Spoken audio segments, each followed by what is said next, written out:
So what is up? Ken's Odyssey is back, and we are here for our first ever vlog or video for our subject empowerment technologies. And ayun, as you can see, dito yung kapatid ko. Dito kami sa tita namin, and also kikita nyo yung cute na husky na to na aso rin ng tita namin. And it was very fun playing with them. And andito yung pinsan ko kumakain, binidyan ko, and nag-ask naman ako sa kanya if ever kung gusto niya. So sa vlogin, okay lang mag-videoan. Dito rin yung pinsan ko babae, she's si Chanel. And yan, habang Oreo kumain muna kami ng pandesal. At kami, especially kami kaya Andre, isa ko ng post namin. So ayun, alam mo yan, we're just goofing around. And yan, tsaka eto, solo moments ko na to. Hindi ko alam kung gagawin ko, ginagawa ko rito, pero yan, pinakita ko yung kapatid ko. Tapos yan, kumakain ako ng pandesal dyan kasi alam mo, medyo nagutom at yan, tamang ewan ko dyan, basta. Tapos yan, awkward ng filter, pero okay lang kasi kita mo kaming tatlo dyan. And ayan, as you can see, dito sa may kaliwa is yung pinakapanganay kong pinsan, which is si Kuya Andre. And si Kuya Adam dito sa may kanan, siya yung pangalawa. And ayun, yung kapatid ko nasa dulo. At wala lang si Chanel kasi ano siya sa may dulo, pero kasama siya dapat dyan. Pero makikita niyo naman siya mamaya. Hindi ko rin pala na video yung umagang part ng aking vlog kasi ini-start ko to mga around 10 PM na 11 PM na kasi hindi nga ako nakapag-video. So medyo naging unusual yung approach ko sa first beginning of vlogs, pero okay lang naman kasi as long as kaya ko naman siyang i-execute ng maayos kahit hindi ako mag-umaga, okay lang. And ayan, dito sa part na to nagkakwentuhan lang kami, wala kami masyadong ginagawa. At ayan, pero bago yan, meron muna tayong commercial break kasi kanina naglaro ako ng ML and ito yun siya.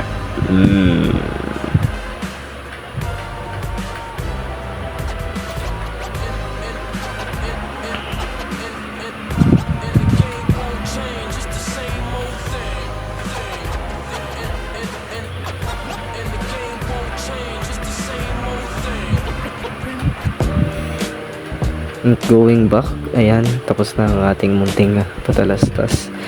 At sa part na to, nagkaayaan na kaming maglaro ng, meron kasi kami nalaro ng imposter game, which is merong isang imposter tapos hihulaan kung sino yung imposter base sa word na ibibigay. So merong isang imposter, may apat na bibigyan ng word, and kailangan makisabay ng imposter para hindi siya makalatang siya imposter at hindi siya ma-vote out. Sa phase na to, medyo nagkakaroon ng bug yung cellphone ni Kuya Andre, kaya hindi kami nakapag-proceed agad. At marami pang technical issues dyan, kaya medyo natagalan kami. Pero overall, naging enjoyable na rin naman yung experience. And ayun, pili ko mas napatatag pa yung band namin. And also, this is our last day mag-i-stay dito sa bahay ng tita namin. Kinabukasan umuwi na rin kami. At magandang way na rin to para ma-wrap off or mag-wrap up yung week namin. Hindi na dito muna nag-i-stay. So ayan, binibidyoan ko lang sila dyan as part of my vlog. And ditong part na to, ayan, nag-start na yung game. Wala nang technical issues dyan, tuloy-tuloy na yan. And habang dyan, gagawin kami ng discussion also. Syempre, habang nagdi-discuss, may mga nagtatago rin, may mga nagdi-disguise din para hindi sila malata as imposter. So isang larong to is Kuya Andre talaga yung madalas na nakakalusot dahil magaling talaga siyang makumbinse. And minsan lang din ako manalo pag ako naging imposter dito, pero overall okay lang naman. And dito sa part na to, nilipit na yung camera kasi hindi kita lahat. So ayun, in-adjust na yung cam, kaya as you can see, visible na kaming 5 dyan. So dito, ayan, nagdi-discuss lang kami kung sino yung feeling naming imposter at sino yung feeling naming kailangan naming i-vote out. Dito, hindi ko na masyado matandaan to kasi ilang oras ko na rin itong minuwi sa oras 4 na. Pero dito, Ang imposter ata dito is si Chanel, which is yung naka-blue. Pero hindi ko na talaga siya matandaan. At ang dinidiscuss lang namin dito is yung mga recap ng words na binanggit at ginamit namin at kung sino ang pinaka suspicious kumbaga para mag-vote out.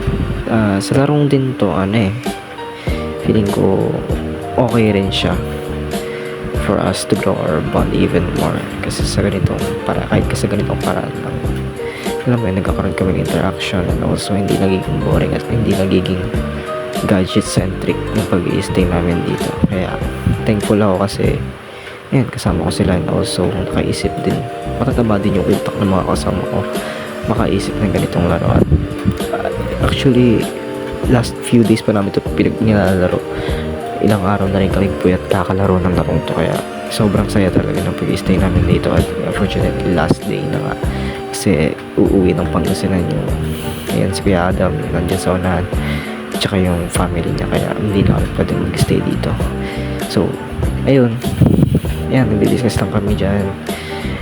Pinag-uusapan lang namin yung mga suspicions namin, kung sino yung dapat i-vote out.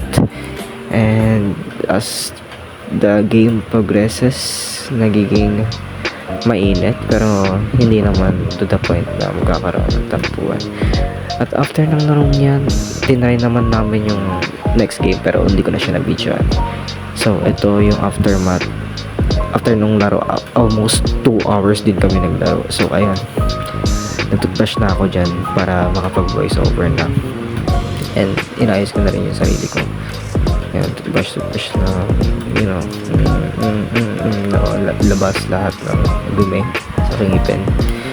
At yan, habang inayin ako to, parang wala lang, naisip ko lang na ang saya ng last day dito. Kahit nagpuyat kami, like kahit alas 4 na ng umaga ngayon, sulit na sulit siya kasi na-enjoy naman talaga namin at napatatag pa talaga yung band namin. And also hindi ko rin alam kung paano ko i-take kasi syempre na-attach na naman ako sa kanila, so parang medyo mahihirapan na naman siguro ako mag-adjust, pero okay naman.